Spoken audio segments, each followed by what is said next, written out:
খবর দিনভর এবার যে খবরে নজর রাখবো, বঙ্গ রাজনীতির পালাবদলের একটা ক্ষেত্র সিঙ্গুর। সেই সিঙ্গুরে টাটা আসবে ক্ষমতায় যদি বিজেপি আসে, দাবি কেন্দ্রীয় মন্ত্রী সুকান্ত মজুমদারের। আর ওই জমিতেই কারখানা হবে দাবি করছেন সুকান্ত মজুমদার। কৃষকদের অনুমতি নিয়েই কারখানা হবে দাবি সুকান্তর। টাটার কারখানাও হতে পারে মন্তব্য তার।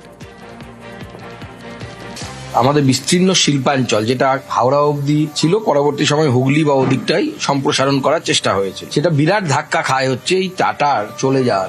এনডিএর নেত্রী ছিলেন হচ্ছে মমতা বন্দ্যোপাধ্যায়। তো মমতা বন্দ্যোপাধ্যায় একটা সিদ্ধান্ত নিয়েছে, আমাদের সেই সিদ্ধান্ত অনুসারে আমাদের পাশে দাঁড়াতে হয়েছিল। যখন রতন টাটা সিদ্ধান্ত নিলেন তিনি এখানে থাকবেন না, গেলেন কোথায়? বিজেপির কাছেই গেলেন। নরেন্দ্র মোদী মুখ্যমন্ত্রী তখন ছিলেন গুজরাটে, তার কাছেই গেলেন না। ওই জমিতেই করব, কৃষকদের মত নিয়ে করব। বিজেপি সরকার তৈরি হোক, আমরা টাটাকে ফেরত নিয়ে আসবো। আমরা সেই চেষ্টা 100% করবো এবং আমাদের আত্মবিশ্বাস আছে আমরা সেটা পারবো, আমাদের সেই ক্ষমতা আছে। রতন টাটা তার বোনা স্বপ্ন নিয়ে কোথায় চলে গিয়েছিলেন? গুজরাটে। তখন নরেন্দ্র মোদী সেখানকার মুখ্যমন্ত্রী, যে কথা বললেন সুকান্ত মজুমদার। আর তা নিয়ে প্রশ্ন তুলছে তৃণমূল। গুজরাটের কারখানার এখন কি অবস্থা? সিঙ্গুরে সুকান্ত টাটা সওয়ালে খোঁচা চন্দ্রিমার। যে লড়াইটা মাননীয় মুখ্যমন্ত্রী করেছিলেন সেদিন দাঁড়িয়ে, সেই লড়াইটা স্বীকৃতি পেয়েছিল মাননীয় সর্বোচ্চ ন্যায়ালয় থেকে, অনারেবল সুপ্রিম কোর্ট থেকে। ফার্মারের জমি, কৃষি জমি অন্যায়ভাবে অধিগ্রহণ করা হয়েছে, তার বিরুদ্ধে মমতা বন্দ্যোপাধ্যায় লড়েছিলেন।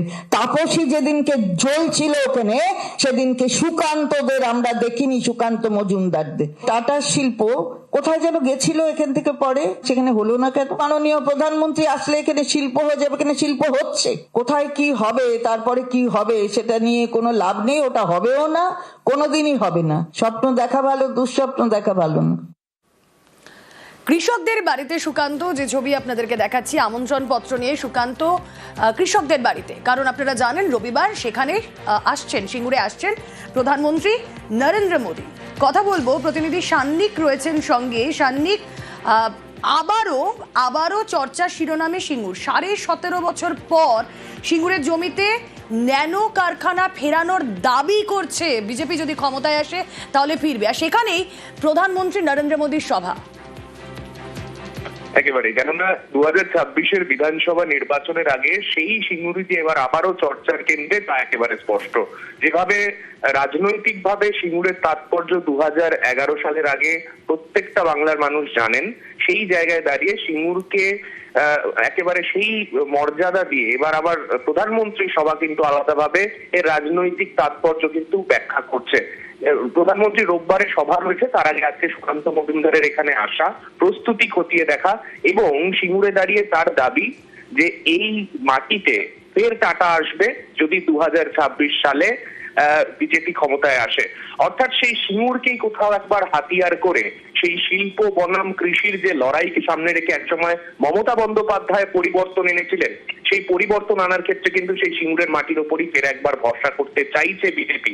এখন এটাই দেখার আদতে এখানকার মানুষ তাতে কি রকম ভাবে সাড়া দেন এবং এই গোটা বিষয়তে দিনের শেষে ভোটের বাক্সের কোনো প্রতিফলন দেখা যায় কিনা।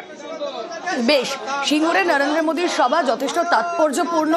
রতন টাটা আজ আর নেই, কিন্তু তার স্বপ্ন তিনি নিয়ে চলে গিয়েছিলেন গুজরাটে এবং তখন তিনি বলেছিলেন এই নরেন্দ্র মোদীকেই গুড এম।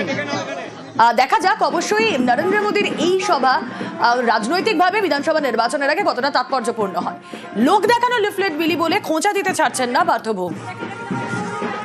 বাড়ি বাড়ি যাচ্ছে সুকান্ত মজুমদার, ওই ছবি তোলার জন্য 2-3টে বাড়িতে যাচ্ছে। তার বেশি বাড়িতে যাওয়ার ক্ষমতা কিংবা মানসিকতা ওনার নেই, পুরোটাই লোক দেখানো। সিঙ্গুর সম্পর্কে কোনো ধারণা আছে নাকি সুকান্ত মজুমদারের? ও জানে নাকি সিঙ্গুরের লড়াই? আরে টাটাকে তো নরেন্দ্র মোদী গুজরাটে রাখতে পারেনি, তো আবার কি করে টাটাকে আনবে? সিঙ্গুর রাজনৈতিকভাবে ভীষণ গুরুত্বপূর্ণ। সিঙ্গুর রাজনৈতিক পালাবদলের সাক্ষী। বিধানসভা নির্বাচন 2026-এর আগে সেখানে যখন এসে সভা করবেন নরেন্দ্র মোদী, সেটা কতটা সিগনিফিকেন্ট হয়, ভোট বাক্সে তার কোনো রিফ্লেকশন আসে কিনা, অবশ্যই নজর থাকবে।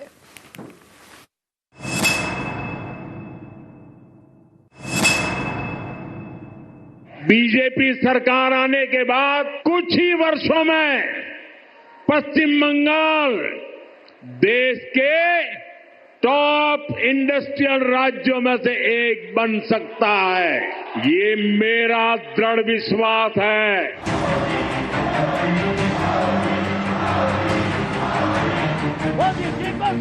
সামনে বিধানসভা নির্বাচন, তার আগে ফের বঙ্গ সফরে আসছেন প্রধানমন্ত্রী।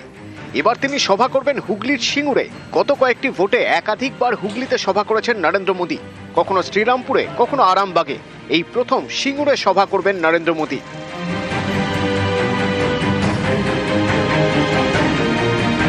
সিঙ্গুর ঘিরে একসময় তোলপাড় হয়েছে দেশের রাজনীতি। সিঙ্গুরে ন্যানো কারখানা তৈরি করতে চেয়েছিল টাটারা। জোর করে কৃষকদের জমি দখলের অভিযোগ তুলে আন্দোলনে নামে তৃণমূল। আদালতে চলে জমির লড়াই। শেষমেশ আদালতের নির্দেশে সিঙ্গুর ছাড়তে হয় টাটাদের। সিঙ্গুরের সেই প্রস্তাবিত কারখানার জমিতেই আগামী রবিবার সভা করবেন নরেন্দ্র মোদী, যা অত্যন্ত তাৎপর্যপূর্ণ। কারণ অনেকেরই ধারণা এই সিঙ্গুরের মঞ্চ থেকেই তৃণমূলের গায়ে শিল্প বিরোধী তকমা সেঁটে দেওয়ার চেষ্টা করবেন নরেন্দ্র মোদী। একই সঙ্গে বোঝানোর চেষ্টা করবেন বিজেপি জিতলে বাংলায় লোক নিয়ে আসবে, শিল্প হবে, কর্মসংস্থান হবে। आप यहाँ 2026 में भाजपा सरकार बनाइए, हम बंगाल को डॉक्टर श्यामा प्रसाद मुखर्जी के सपनों का बंगाल बनाएंगे। बंद पड़े कारखाने फिर से खुलेंगे, नया निवेश और नए कारखाने लगेंगे, इंडस्ट्रियल हब बनेगा। ये भाजपा का संकल्प है। विकसित बांग्ला, मोदीर गारंटी।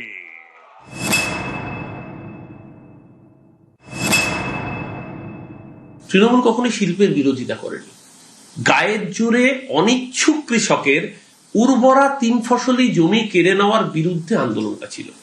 এবং সেদিনকে যে আমাদের লড়াই সঠিক ছিল, সুপ্রিম কোর্টের ডিভিশন বেঞ্চ প্রমাণ করেছিল তার ঐতিহাসিক রায় দিয়ে। তারপরে যখন টাটার ফ্যাক্টরি গুজরাটের সানন্দে চলে গেল, মাথায় রাখতে হবে সানন্দে কিন্তু ন্যানো প্রোডাকশন বন্ধ হয়ে গেছে। বরং উল্টে টাটা মোটরসের বর্তমান যিনি এমডি, তিনি এই কদিন আগে বামেরা যেদিনকে ধর্মঘট ডেকেছিল, সেই ধর্মঘটের দিনই নবান্নে গেলেন মুখ্যমন্ত্রী মমতা ব্যানার্জিকে মিট করতে। নরেন্দ্র মোদী আসছেন পলিটিক্যাল ডিভিডেন্ড গুলোতে। 18ই জানুয়ারি সিঙ্গুরের মঞ্চ থেকে একাধিক ট্রেনের উদ্বোধনও করবেন প্রধানমন্ত্রী, যার মধ্যে রয়েছে হাওড়া থেকে দিল্লি আনন্দ বিহার পর্যন্ত অমৃত ভারত এক্সপ্রেস, শিয়ালদা বেনারস অমৃত ভারত, সাঁতরাগাছি তাম্বারাম অমৃত ভারত, জয়রামবাটি মায়াপুর লোকাল ট্রেন। ভোটের বাংলায় এতগুলো ট্রেন উদ্বোধনও তাৎপর্যপূর্ণ। নিউজ 18 বাংলা। এসআইআর শুনানিতে হাজির সাংসদ দেব। যে ছবি আপনাদেরকে দেখাচ্ছি, কার্যনগরে এসআইআর শুনানিতে দেব। বয়স্কদের হয়রানি নিয়ে সরব তৃণমূল সাংসদ।